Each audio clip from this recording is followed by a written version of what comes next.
personality, basically. He's an awesome photographer. We've had the chance to collaborate with him. He's super nice, super talented, and we'd like to have him today. So today we are going to be talking about taboo. And I see a couple of people in the audience who were all horrified because someone thought it was a good idea to give me a platform to talk about something like taboo. I'm a little bit unfiltered, and so I apologize. This event might be shut down early as a result.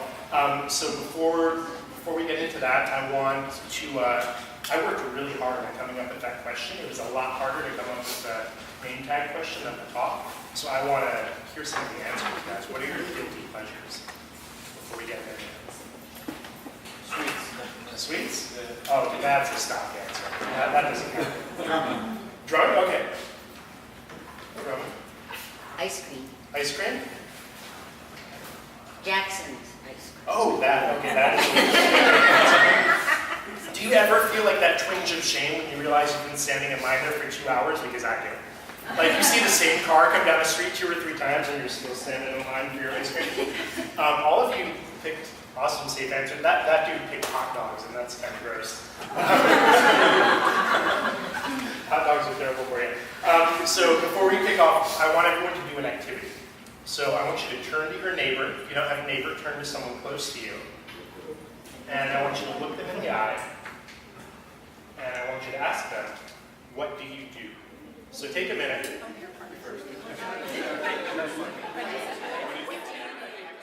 Tell us what your neighbor does. Bonus points if you don't know. If you just walked in today and met a stranger, tell us what they do. Designer for Nike. Who's a Nike designer? Program manager for Comcast. Real estate agent for Sotheby's and marketing PR for Riverside. Oh, that's a good one. I'm biased. Writer, BBC, and many other publications. Whoa, that's good. Awesome. That's very cool. Architect. Okay. Entrepreneur in her own business for 3 years, supporting cats. Cats. That is very cool. Sebastian? Live streamer and professor. Very cool. Okay, so we've got a really diverse crowd today. So I want to talk about the ultimate taboo in a really hard-charging crowd like this. So you guys woke up, you came out early to Access Space. We've got a lot of really driven professionals here. And this is kind of the ultimate taboo. So it's always fascinated me since I was a kid that there are a lot of cultures in which that's an off-limits question. So there are cultures in which you don't ask a stranger what you do. It's offensive. And the reason is, what we're doing is we're sizing one another up, right? We're determining who's more important. We're determining who's higher on the social order. And in a lot of countries and in a lot of cultures, that's a really offensive thing to do. You need to get to know people based on who they are and not what they do, not what kind of utility they provide. Awesome. So one of my favorite philosophers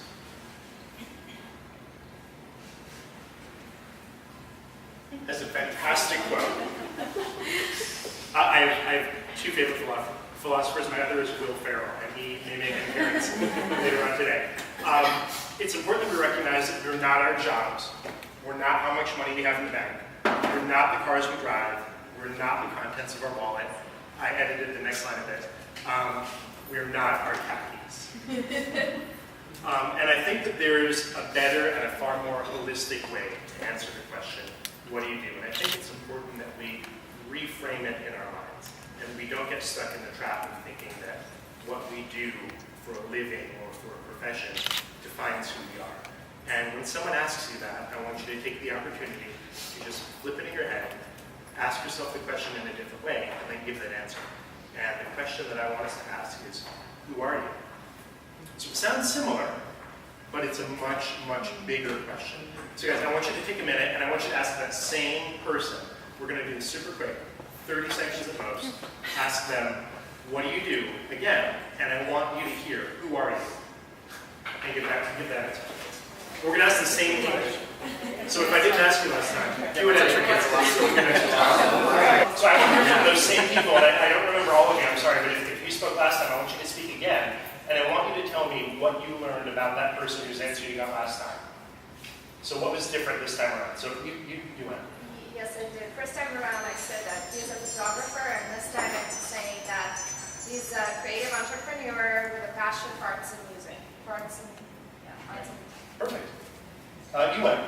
Yeah, so aside just being a designer, he's creative and innovative and helping shape the face of the brand through those.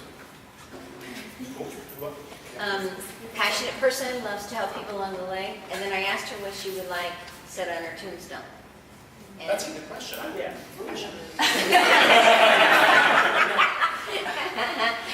and she said basically that she was here. She wanted an imprint of the fact that she made a difference and she was here. Awesome. I love that. And vice versa. Yeah, so passionate, wanted to make a difference in the world in all different ways. And then on her tombstone, thank you, God, I use all the talents you gave me. So, Very cool. There were one or two more who went last time. So what do we know about people from the new question we didn't know from the old one? Yeah, we just went on the "Who are you?" question because it was like really tough to answer. It is. And he was saying that according to what he's living right now, he's a grandparent, he's a father, he's a brother, and a son. So that was just like, it wasn't like really deep, we just kept talking, you know? Because I thought it was very interesting going from what do you do just purely for money and then just going into who you are as a person. Well, it's such a more difficult question, and I struggle with the answer all the time because it's not something that you're used to having to give the quick-fire response about. You know, when someone asks what you do, it's easy to say teacher, scientist, restaurateur. It's really difficult to encapsulate what it is that you're all about, and most of us have no idea what it is you're all about. And that's kind of the thrust behind my talk. And this is really me preaching to the choir, so you guys are getting to sit in on a little bit of my introspection because I realized after I started putting this together, Vanessa asked me last week to give this talk and gave me the topic, and she asked me for a quick bio. And I fired something off, and I read it as I was putting the slides together, and I thought, oh shit. I said, I am a Fort Lauderdale-based wedding photographer who specializes in intimate weddings at home and abroad. So I committed like the cardinal transgression. So this is really me preaching to the choir. There was one more. Someone else had a hand up, and I wanted to make sure. She's an independent woman, child, liking person. Oh, cat. Okay, switch to a cat. Kids. Perfect. Well, guys, another of my favorite philosophers, Al Green. Let's get together. Al Green really got at the heart of what it is that I think we all want. We all want to succeed. And that sounds like a ridiculous, obvious, stupid platitude because it comes with certain cultural baggage. When you think of someone who's successful, what do you think of? Somebody with a lot of money, right? And a lot of stuff, and who can kind of order the pieces the way that their heart desires. You don't necessarily think of an individual who's fulfilled, an individual who finds meaning in all areas of their life. Whether that's work life, personal life, family life, and it has a harmony there. And I think that is a massive, massive mistake. And so I've been on something of a journey to find success, to find this meaning in my life, and to have all parts of my life harmonized together. And that's what I want to talk about today. This is going to be particularly relevant to people who are unhappy with what they do. Is anyone unhappy with what they do professionally or personally? Your boss is not here. If your boss is here, keep your hand up. Don't be a martyr. Keep your hand up. No, everyone is thrilled. Oh, no. Oh, good. Perfect. I thought it was just me. No. Okay, good. Yeah, but we need you. Yeah. Which is the Comcast. We need her. This is very, very true. You shouldn't have said you work for Comcast because now everyone is going to ask you for your phone number. And they're going to call you when they're going to. And I'm used to it, so yeah. Yeah? Well, I used to work for Apple. I know what that's like. Yeah. I know we have to call in the middle of the night. So I said before that Will Ferrell was my favorite philosopher, and that was a little bit of a lie. I really thought long and hard about what defines success. And Aristotle gets the idea of eudaimonia in his writing. And what eudaimonia means is universal peace, prosperity, and flourishing, both interpersonal and intrapersonal. So a harmony with one another, a harmony with oneself. And that hasn't always been the case with me, both in my personal and my professional lives. And so today I want to talk a little bit how I feel that I've achieved that in a small way. So like Vanessa said, I'm a wedding photographer. I've been doing it now for 7 years full time. And I kind of fell ass backwards into it. So 24-year-old Daniel would have never believed that 34-year-old Daniel would be a wedding photographer. I kind of got my start in wedding photography against my will. So in 2007, I had a friend who was getting married, and I was kind of the guy with the camera. Is anyone else here the guy with the camera? We have guys with cameras here? So that was me. And their wedding photographer had some kind of a family emergency and failed at the last minute. And they said, hey, you are the guy with the camera. Will you shoot a wedding? And I said, no. No, I don't want to. I'd never shot a wedding. I had never been to a wedding. So I was 22. I had spent my entire life avoiding going to weddings. Like, I was a 22-year-old guy, right? Started to feel really guilty. And I did it. And it was interesting. I liked it. And I started to do a little bit of research, which meant typing into Google, what do wedding photographers make? And I was surprised. And I said, yeah, I can see myself being a wedding photographer. And you can see how deep this passion and desire ran within me. Clearly not very far. And a couple of years later, my fiance, now my wife Stephanie, who a couple of you know, were planning our own wedding. And we had a big Boca wedding plan. And I was kind of typical groom, letting her make all the decisions, mysterious, whatever you want. And I remember we were walking in Pineapple Grove one day in Delray Beach, and I got a phone call from my mom. And she said that my dad was at the doctor, and they discovered that cancer that we thought was long in remission had come back. And the doctor said, nothing's immediate, but we're going to want to start thinking about how to make him happy and improve his quality of life for the next couple of months, because we've only got a short time with him. And that was in September of 2007, so just a couple months after I got this crazy wedding photography, purely profit-driven idea in my head. And it really hit me. I'm not a super sentimental, emotional guy, which may strike you as weird, given that I am a wedding photographer. And we just kind of went on planning our wedding, and we really knew that it was going to be special for my dad. One of the things that I remember him saying was, I just want to stick around long enough to see you and Stephanie get married and be happy. And a couple of days before we were set to get married, my dad was back home by then. I got a call from my mom that there was an ambulance rushing over, and they took him into the hospital, and he was doing worse, but the same prognosis. Okay, we've got a couple weeks, we've got a couple months. Let's figure out how to have an awesome last Christmas with Dad. And this is a really somber time. It's a really scary time. It's a really weird time. And we're starting to think about how to make our wedding day special for my dad. We have family and friends and people I don't even know coming into town to celebrate with us, and we're realizing this is the last time that we're all going to be together again.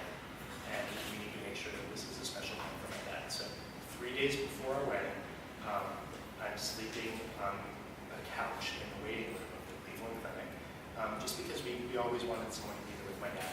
And a nurse went down. She says, your dad's asking for you. Your dad's asking for you. And I get into the room, and my dad's having a lot of difficulty breathing, and just kind of reassuring him that everything is okay. And all of a sudden, things start beeping and booping, and I'm freaking out. And the doctors rush in, and they start taking a look at a few things, and they tell me to leave the room. And that's when I know things are not good. And 10 minutes later, a doctor comes out and says to me, we're going to try and help your dad to get through tonight. So we're 3 days before our wedding now, kind of the big hurrah, family and friends, and getting all of our loved ones together, and they're telling me, we're going to try and keep your dad alive until tomorrow. So my mom came. She wanted to spend some time with my dad. She made me go home and take a shower and take a walk. And I called Stephanie, my fiance, now my wife, at 2 in the morning. I'm walking down the street in Victoria Park just to get out and clear my head. And she said the most incredible thing in the world to me. She said, it doesn't feel right to do this without your dad. Let's get married tomorrow. So the very next day, her wedding dress was in early, so that was fortunate.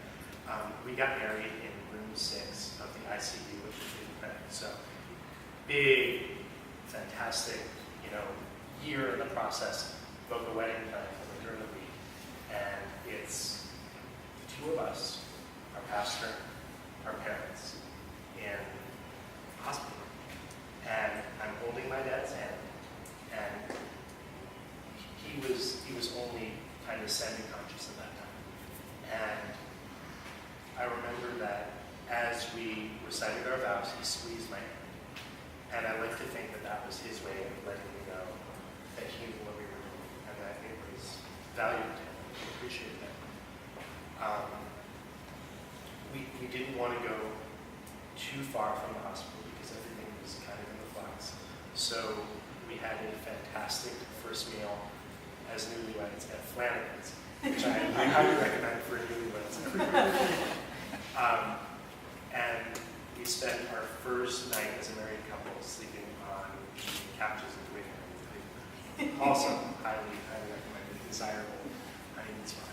And the next day, my dad passed away with us in his room all together, holding his hand. And I remember earlier that morning being downstairs with our pastor who had come to visit us. He's a close family friend.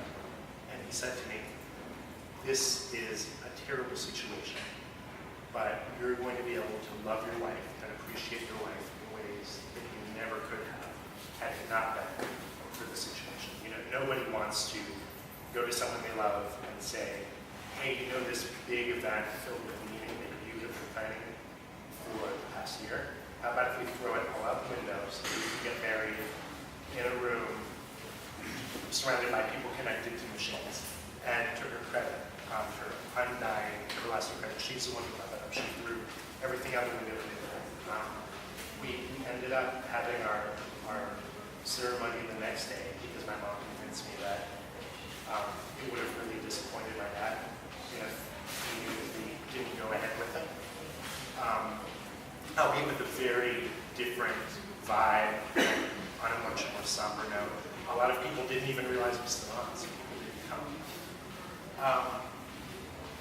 And so that is the happy story of our wedding day. And I was sitting down a couple of months later, newlywed, not really satisfied in my work, and I started searching wedding photography on the internet. I don't know why I was drawn to it. And I started to see layers of meaning that I had never seen before. The ability to share the way that you view an important monumental event in someone's life, to take that and to share it with them and to show it to them from a completely different point of view.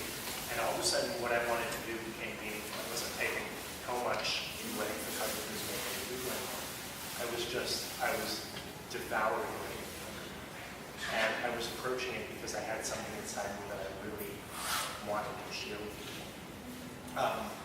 When I was young, my dad's dream was that we would go into business for ourselves. My dad was an old school human doctor, and he was all about following his passions. He was a radiologist specifically because he didn't want to be on call, didn't want to be at work at 5:01 p.m. He wanted work, life, personal, family harmony. So every day he pulled into the driveway at 5:50. When things got out of control in the practice, and that wasn't going to be the case anymore, he retired. He said, screw this, I'm done with it. What I want is family life. I want personal life. I want to enjoy my family and friends.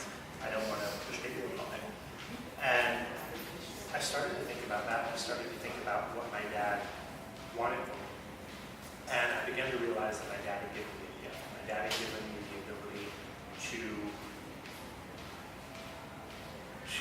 look at work not as something that defines who I am, but to look at work for the fringe benefits, to look at work for what it can provide for my family, to look at work for what it can provide for my personal life, my spiritual life, my interpersonal life.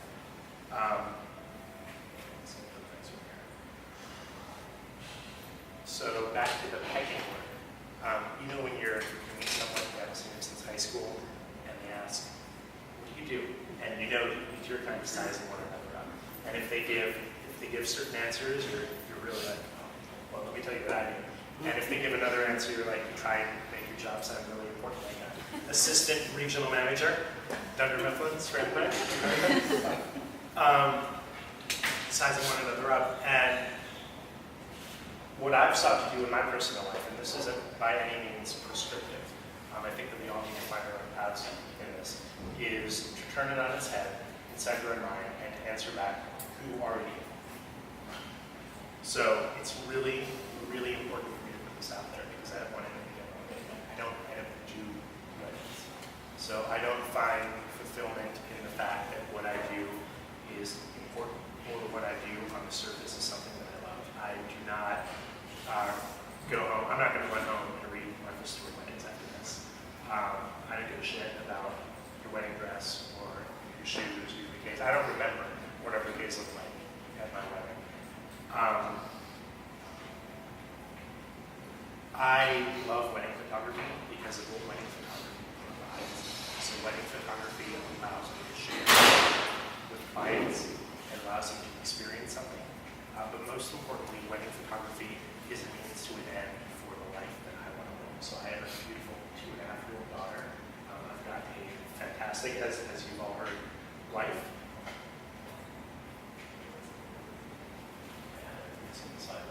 So a week ago, Vanessa asked me to speak about this. And I had a rough idea of what I wanted to speak about. And I started to think about meaning in my work. And so, sorry, I thought little notifications were popping up on the screen there. So I started to think about some of the milestones that I passed in my work that I really thought were going to fulfill me. I've had all kinds of interviews and been on podcasts and been featured in magazines whose names I can't pronounce because they're in other languages and won awards. And I've traveled all over the world. I've shot weddings at the oldest building in the Western Hemisphere. I've shot weddings at the oldest moated castle in England. And at the time, I thought that was really, really, really satisfying. And now I realize it's all just kind of fringe bullshit. And I thought this week about what I love about my profession. And these are the things that I've done in the past week since Vanessa asked me to speak on this. And this is a week. This is a pretty typical week for me. You'll notice that work is last.